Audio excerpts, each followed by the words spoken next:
So we're actually back up and ready for first start up in a minute. Slight fuel leak just where we've pulled on the hoses, so we'll nip that up and then we'll get first start up. You're going to see a little bit of smoke. You always kind of do when you do this kind of stuff. Left hand cylinder on these bikes are known for being a touch smoky at times. It's to do with how the oil leaks into the crankcase and then it pulls over. Apparently side stands made it worse, so you had to have a rear stand for these bikes. I think, John, in the long run you're going to get a rear stand, aren't you? Yeah. For its longevity in regards to this oil issue. So yeah, we're just going to seal off this little fuel leak and then fire it up. If we can't seal it off, we'll fire it up anyway briefly. And again, third time today, you'll know if it's running well. John will be able to tell us immediately, because he kind of puts his hands on the pipes for as long as he can. And then when he screams, depending on what hand he holds up and says ouch on, we know how well it's heated up.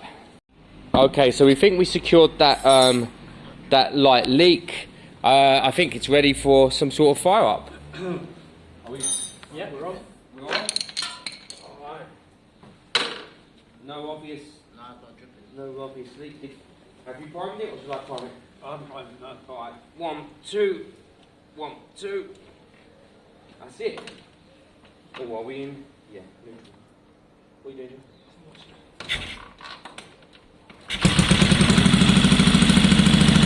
So well.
You're going to hold it against the metal? Go on, go on. Go on. You've got to touch the metal. No, you'd see it jump. Jump. Yeah, pop the other plug so you've got an easier time. No, it's just so the bike doesn't vibrate so much. Well, no, it just helps you turn it over. So the right side bike is not working. Right side, yeah. Which might mean... I'm doing your filming. The left side's fine. The right I side, think you're right, John. spark plug too. Possibly in the wiring, John. No, it won't, no. Yeah, it's Big old spark there. Yeah. But, even though there's spark there, that would take me back to carbs, John. Alright guys, wrapping up for the day. Triumph still had the issue where the right hand side just doesn't seem happy. Theories at this stage are that we've just got unlucky and we've got kind of two not great right hand carbs. For me, next step is to swap them carbs over next week and see if the problem follows the carb. If the problem doesn't follow the carb, I might even do that tomorrow without you, John. Switch them over because I've only got a couple of bits to do on this Honda. If the problem doesn't follow the carbs, we messed with the ignition timing today. What would be next? I don't know, John. We're kind of out of ideas, really. I mean, the only thing I can think of is that the wiring is sparking, isn't it? It's sparking, definitely. Yeah. I don't know. In fact, guys, give us your help. You know, you guys know loads. Let us know. What do we look at next? We want the Triumph to be running beautifully. What do we look at next? As always, thanks for watching. Drop your comments, likes, subscribe, and everything else. The next day. Hi everyone, and welcome back. I've quite enjoyed the break from the Honda recently because it's been a long old project, the Honda, and intensive one as well. The progression is coming from that. I'm going to drop everything down to Nat next week for him to do some bits of paint, and then when it comes back I'll be putting it all back together, and it will probably be what it's going to be for the next year or so at that stage. The Triumph, let me try and kind of recap what happened with the Triumph. Excuse me. John bought the Triumph maybe 2 years ago, a year and a half ago, something like that. The owners weren't giving any guarantees to the bike. They were well-known Triumph experts in the business. They've done show bikes, and you'll see them in magazines for this kind of bike and era quite a lot. But they were quite clear, this is it. The top end of the engine was rebuilt, so it's had new pistons and cylinder at least put in. But from day one of firing up, they wouldn't even let us fire it up. They wouldn't even let us fire it up. I don't think we even heard it. I think we had to buy it, and then we had to recommission the carbs and stuff ourselves, which we did.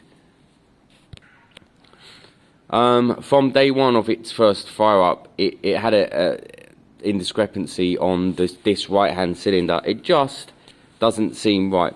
Now I'll tell you what happens. It's running very cold, and it takes a long time for it to heat up. That's kind of the basic issue there. That's kind of what's going on. It definitely has spark on that cylinder. We've changed everything. We've put a Payson electric ignition system on it to take away any point issues. We've put these are new AML. These are old AML rebuilt carbs, professionally rebuilt. Cost a small fortune, so they should be jetted and everything appropriately. We've of course just done the valves. We've done the valve lash setting, and we've done other bits and pieces. So what's left? So looking at this, what's left? I'm not sure. And then the actual wiring, taking away the Payson system, we've done that correctly. Let me show you a little bit of the wiring so that you can kind of see what we're working with. Because at the moment, what we appear to have is, come on, at the moment, what we appear to have is a bike that is firing on both sides, but the right side just isn't happy. 2 sets of carbs we've tried, same issue. At this stage, you could potentially have had 1 bad carb on each side, but I do highly doubt that. And then this is what we've got. So these are the new 6-volt coils.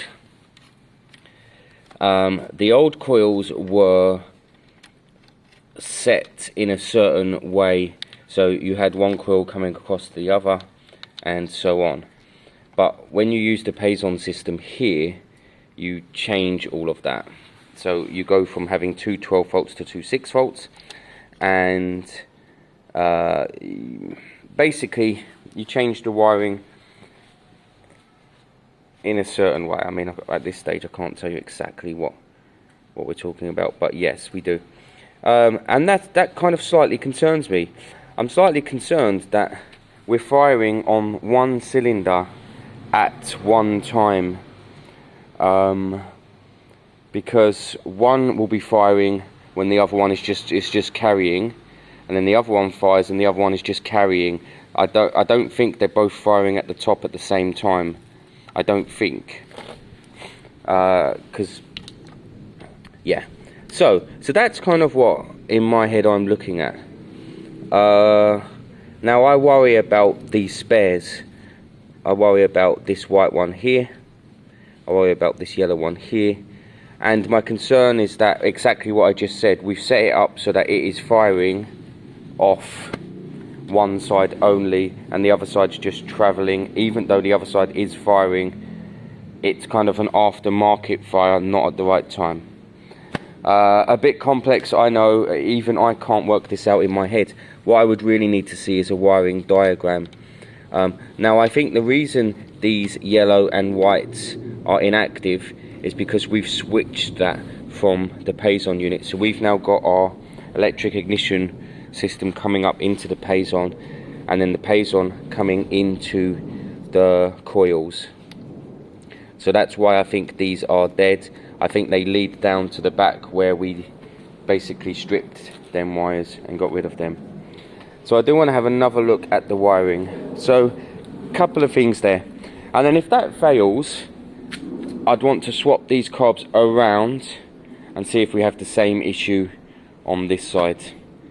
We had the same issue when we had different intake manifolds. We had the ones that worked for the Mikunis.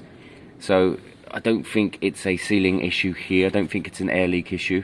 I don't think it's an air leak issue. It doesn't mean it's not. Yeah, so I would want to swap these around, even though they're not meant to be sitting on the other sides. I'd want to put one over there and one over here to double check that. So that's where we're kind of sitting now. So I want to have a look under this cover, and I want to double check the wiring from the Payson unit, and then eventually I'd want to swap the carbs around. That may not be today. It may be, it may not be today. But that's kind of what we're looking at this stage.